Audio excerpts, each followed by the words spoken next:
Hi everyone, it's Marian, and for today's video, I'm sharing with you plants that I successfully grew from single leaf cutting. Thank you so much for joining me today, and the inspiration behind this video is Unplanned Parenthood.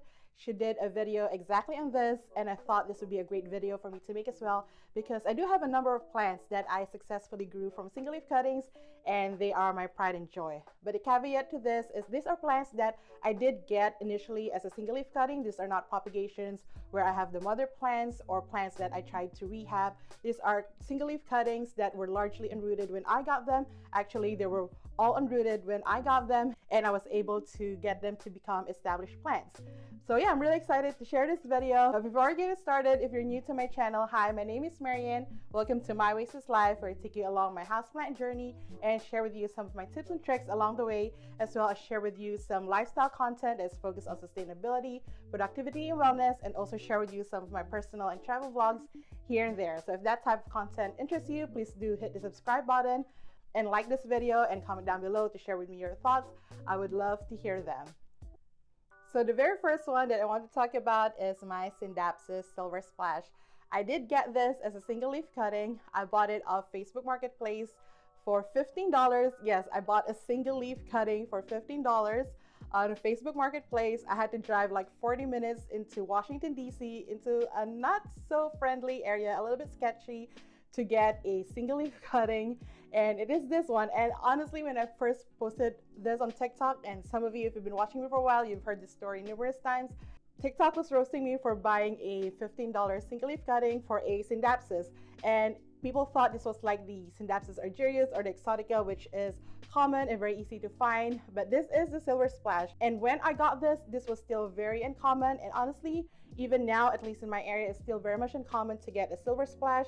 But if you buy one online, you can definitely buy one for $15. That is a full plant or a 4-inch plant and not a single leaf cutting. I was successful in propagating this into a full plant, as you can see right now. I do often trim this, that's why it hasn't trailed or grown really large yet. But the reason I do that is because, well, one, I want to keep it small, and second, I want to encourage you to keep out pushing large leaves. So whenever it has runners and all of that, I do trim it off. But as you can see, there's new growth already popping out. This is a scindapsus that I really wanted to add to my collection, so I'm really glad that I was successful in propagating a single leaf cutting into a full plant. So I'm actually talking about a couple more scindapsus in this video, so I'm just going to go through them now.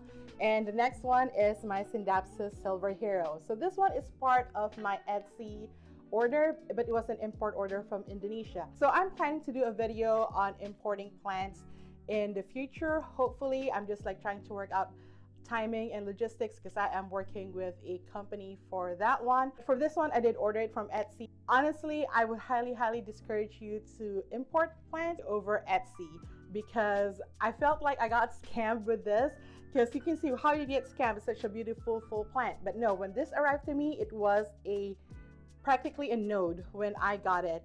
And luckily, long story short, but I think I could link a video where I talk about it extensively, I was able to get a full refund from Etsy for the order that I made.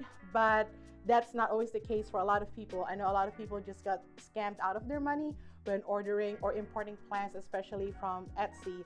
But this one, luckily, I was able to salvage the nodes and get it to grow into this beautiful Scindapsus silver hero. But honestly, for the longest time, since I only had a node, I wasn't even sure if the plant that I got was actually a Scindapsus silver hero, because it was just like yellowing leaves and the node. But I was able to successfully propagate it, and now I'm trying to grow it on this bamboo plank, and it has pushed out this really large leaf, so I'm really excited about that. And it's starting to kind of like stick, well, it's not really sticking itself on the bamboo plank yet, but it is anchoring itself on the bamboo plank. So I'm really hope that it would continue to do that and possibly shingle, because scindapsus are shingling plants. So I'm really excited that this one worked out, even though it was like from a struggling node. And the third and last scindapsus is the Scindapsus silver lady.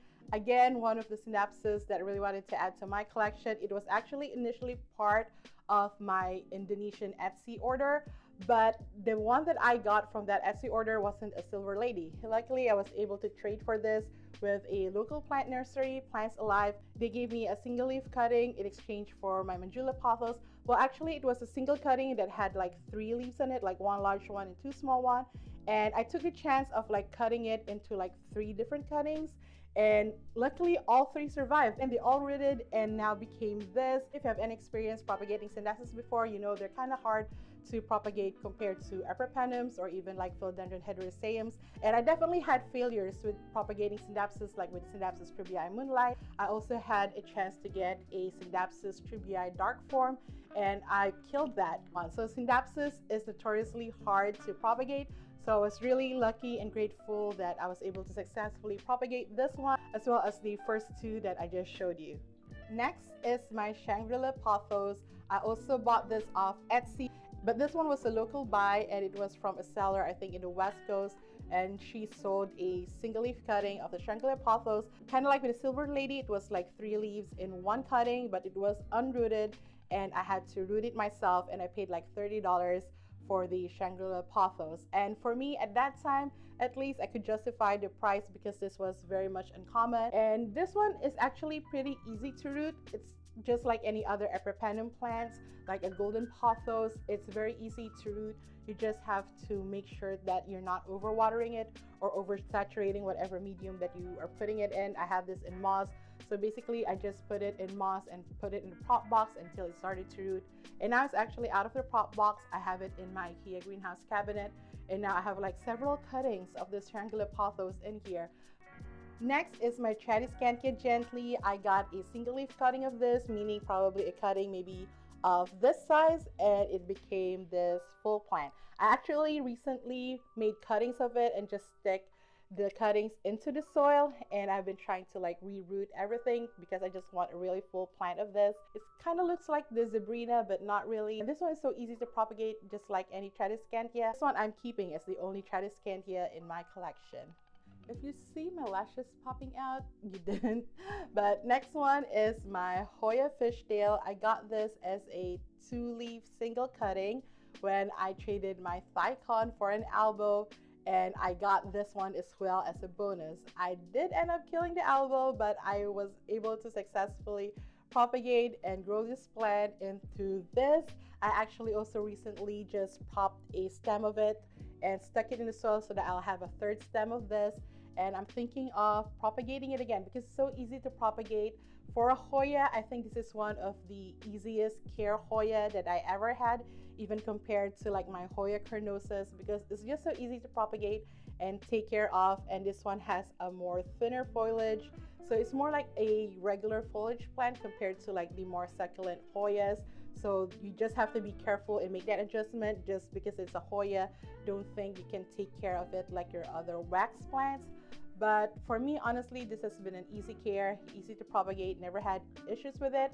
This is why I'm kind of like confused why this one is so expensive or hard to find. And again, compared to other Hoyas, this one is such a fast growing Hoya and a very beautiful Hoya. And next is my philodendron cream splash. I got this as a single leaf cutting from a plant trade. I traded a bunch of my Mycans cuttings for one single leaf of the philodendron cream splash, but I'm really glad I did. And this one is now a full plant just from a single leaf cutting, and I'm really happy. Honestly, I'm not even sure if this is a philodendron cream splash. It's definitely a philodendron Brazil sport, but I'm not sure if it's like a Rio, a cream splash, or silver stripe. I can show you what the original single leaf look like. As you can see, it's very variegated, but this one, the ones that are coming out, is looking more like cream splash or silver stripe, like with the earlier leaves. But as you can see with the newest leaf, it's trying to show a lot more of that cream variegation. So we will see as this plant grows, or if we can get more variegated leaves out of this one. But I'm really happy that I was able to successfully propagate this from a single leaf, because you know this plant is still very expensive. I think only Gabriella plants is the one reliably producing this. I think the most satisfying part of being able to grow something from a single leaf cutting into a full plant is, especially when they're uncommon or rare, or just something that is like priced ridiculously high and you're able to grow a full plant of it. It is very satisfying, because if I buy this now, I think it would cost me about at least $50 if I buy this plant as is right now. So I'm really glad that I was able to successfully grow this from a single leaf node and now have a full plant and not have to pay $50 to add this to my plant collection. The next one is my monstera standleyana albo, and this one actually is probably the hardest one for me to propagate, and honestly this is still kind of like going through the propagation stage, but since this has been growing, it's already on a lycopole and it has been relatively stable for a while now. I added it in this video, but the initial propagation of this, I was able to grow it into a large plant as well. Then it suffered root rot and I had to like chop it off, and among all the single leaf cuttings that I chopped off, only like 3 rooted and survived. So for me, monstera standleyana albos or monstera standleyanas in general are kind of tricky to propagate from a single leaf cutting. So I'm really glad that this one survived, and I'm really happy that it is growing large again, and hopefully I'll get more leaves that are a bit more variegated, and I will definitely keep you updated as this monstera standleyana albo grows.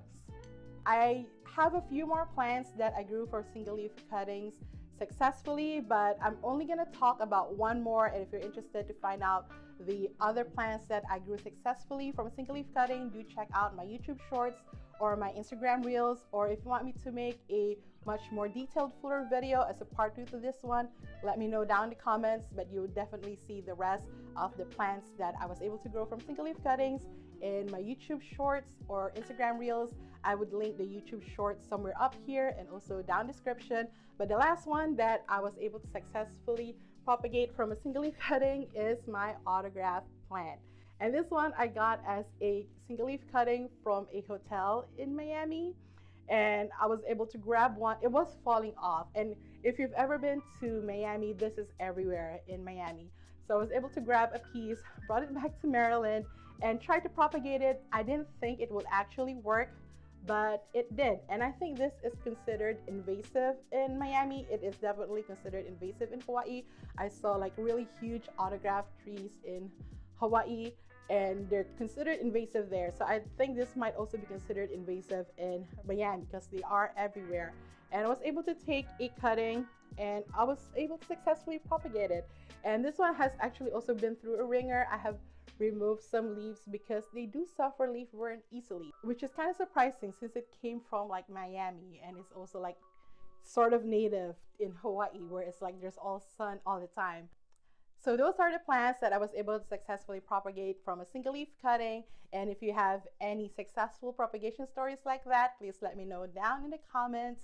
And if you found any value in this video, I hope you also consider sending me a super thanks, which you can find the button down below. But thank you so much for watching. If you like it, please give me a thumbs up. If you're new here, please do subscribe. I come up with videos every week. And if you haven't yet, check out these videos up here until my next one. But until then, I see you, I appreciate you, take care of yourself and each other, and have a plentiful day. Bye!